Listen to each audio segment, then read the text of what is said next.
अ, दोस्तों, आप थंबनेल देखकर आए हैं तो आपको कन्फ्यूजन होगा। तो बिना किसी देरी के हम शुरू करते हैं। देखिए, मैरी का मतलब शादी करना होता है, सबको पता होगा। ठीक है। तो अब देख लेते हैं क्या अंतर होता है। एक होता है मैरिज और एक होता है वेडिंग। दोनों में क्या अंतर होता है ना।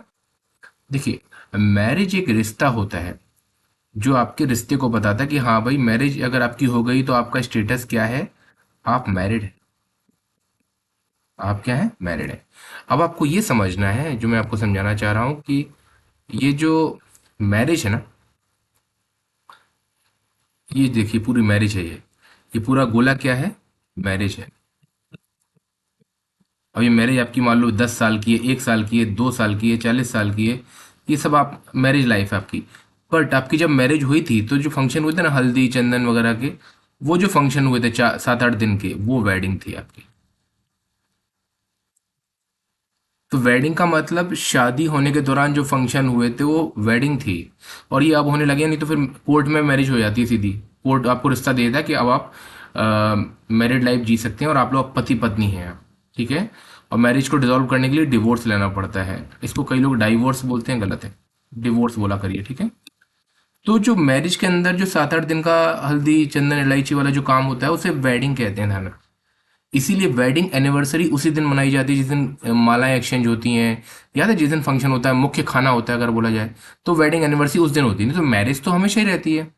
ठीक है। वेडिंग प्लानर होते हैं, आपने अगर मूवी देखी होगी कौन सी, अनुष्का और उसकी जो हीरो था एक, है ना, वो बिस्किट हो गया वाली पिक्चर, तो उसमें वेडिंग प्लानर थे वो लोग, मैरिज प्लानर नहीं थे।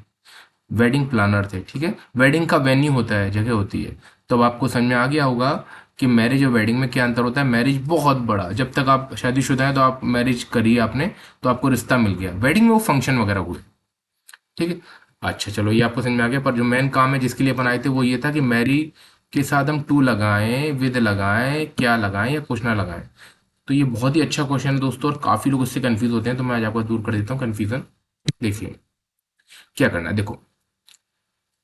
आपने पहले तो मैं आपको बताता हूँ, आपने कई पिक्चरों में देखा होगा कि हीरो हीरोइन को क्या लिखता है, मैरी मी। देखा होगा आपने। अब आपने कहा ये तो गलत बता रहा है, मैरी मी ऐसा बोलना चाहिए, मैरी विद मी। तो दोस्तों, मैरी के साथ कोई प्रपोजिशन नहीं लगता है, डायरेक्ट ऑब्जेक्ट आता है, मैरी मी, मैरी हिम। जैसे मैं तुमसे ही शादी करूंगी, आई विल मैरी यू। ठीक है, विद यू नहीं, आई विल मैरी। तो ये बात आपको समझ में आ गई कि मैरी के साथ कोई भी प्रपोजिशन या कोई भी कुछ भी आप ना लगाएं, ये गलत होता है। ठीक है। इसको हटा देते हैं। अच्छा, ठीक है, नहीं लगा रहे मैरिज के साथ कुछ, फिर तो फिर क्या लगाएं फिर। तो कुछ मत लगाइए, आप खत्म करिए इसको, हटाइए। अच्छा, अब देखो, अब एक क्वेश्चन आ गया, ये नहीं लगा रहे हम। अब आपने ये देखा होगा कि is married, he is married to her. ये सुना होगा। फिर मैरी के साथ टू कैसे आ जाता है यहाँ पर।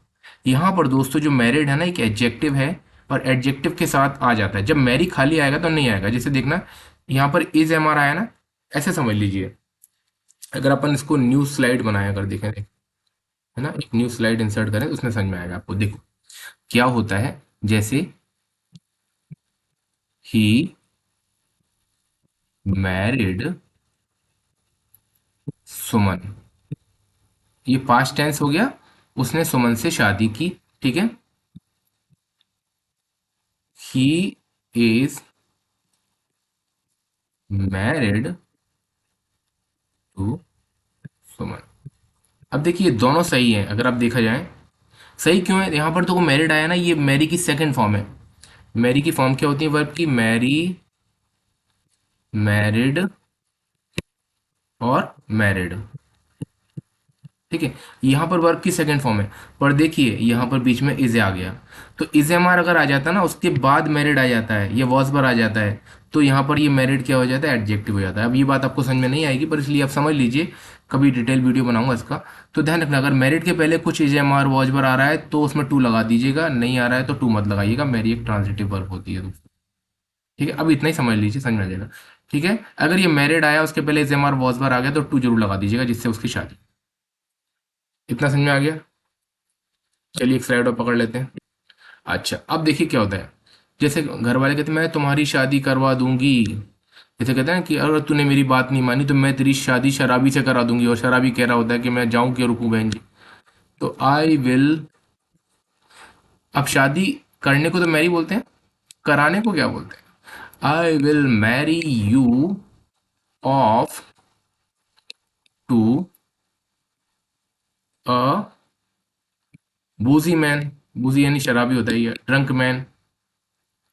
ठीक है, आप कुछ भी बोल सकते हैं। अब देखो, मैं तुम्हारी शादी करवाऊंगा तो मैरी, जिसकी शादी करानी है उसके बाद लिख देना, ऑफ लगा देना, और फिर टू लगा देना। ये मैरी ऑफ एक फ्रेजल वर्ब होगा, इसका मतलब होता है शादी करवाना। मैरी ऑफ का मतलब क्या होता है? शादी करवाना। ठीक है, जैसे तुमने मेरी शादी कराई थी, कहते हैं वो तुमने, जिस पंडित ने हमारी शादी कराई थी वो मर गया, बोले हाँ उसको कर्मों का फल मिला। तो तुमने हमारी शादी करवाई थी, यू मैरिड अस ऑफ। ठीक है, तो यहाँ पर मैरी ऑफ एक फ्रेजल वर्ब होती है, इसका मतलब होता है शादी वादी कराने को मैरिड, मैरी ऑफ कहा जाता है। एक बहुत अच्छी बात बता रहा हूँ मैं आपको, एक इडियम समझ लीजिए, है ना, ये बहुत ही अच्छा इडियम है। मैरी मनी, किसके साथ आपने शादी करी? पैसे के साथ। मतलब अगर कोई अमीर पैसे के लिए शादी कर लेता है ना, तो उसको बोलते हैं उसने शादी कर ली मनी के लिए। जैसे अगर आप बोलोगे तो आप बोल सकते हो सुमन मैरिड मनी।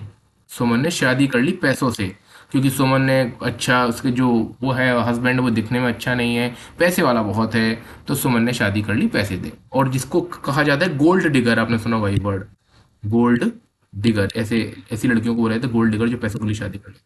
हालांकि इसमें वर्ड काफ़ी हैं, पर दोस्तों वीडियो लंबा हो जाएगा, इसीलिए मैं यहाँ पर रोक रहा हूँ। आपको कोई कन्फ्यूज़न हो तो कमेंट कर दीजिएगा।